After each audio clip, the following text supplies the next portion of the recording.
Après avoir pris part à la conférence mondiale des entreprises publiques organisée par le gouvernement coréen, en partenariat avec le groupe de la Banque mondiale, dans le cadre du programme cadre de gestion financière, la délégation de la Direction générale du portefeuille public, conduite par Karine Nguesso Mwandé, a poursuivi son séjour en Côte d'Ivoire.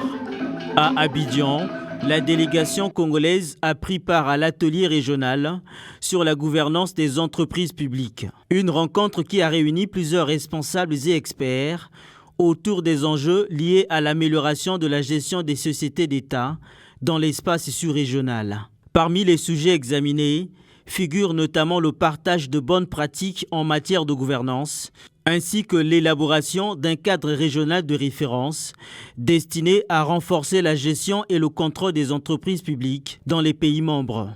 L'Afrique a besoin d'institutions publiques fortes, efficaces et exemplaires.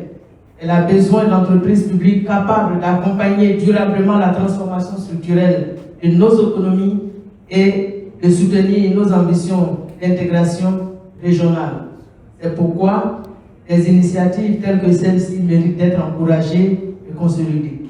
Je voudrais que cette rencontre constitue un moment fort pour la mise en place d'un cadre formel de concertation des organes d'Afrique francophones en charge de la gestion du portefeuille public. Pour Karine Nguesso Mwandé, directrice générale du portefeuille public, cette rencontre présente un intérêt majeur pour la République du Congo, engagée dans un processus de modernisation du cadre juridique et institutionnel du portefeuille public.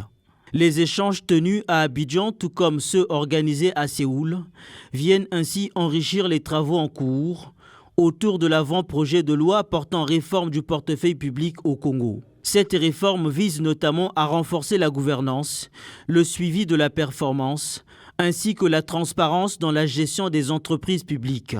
De leur côté, les représentants de la CEMAC ont insisté sur la nécessité de mettre en place un cadre harmonisé, capable de répondre aux défis communs auxquels sont confrontés les États, notamment en matière de transparence, d'efficacité, de contrôle des performances et de lutte contre la mauvaise gestion.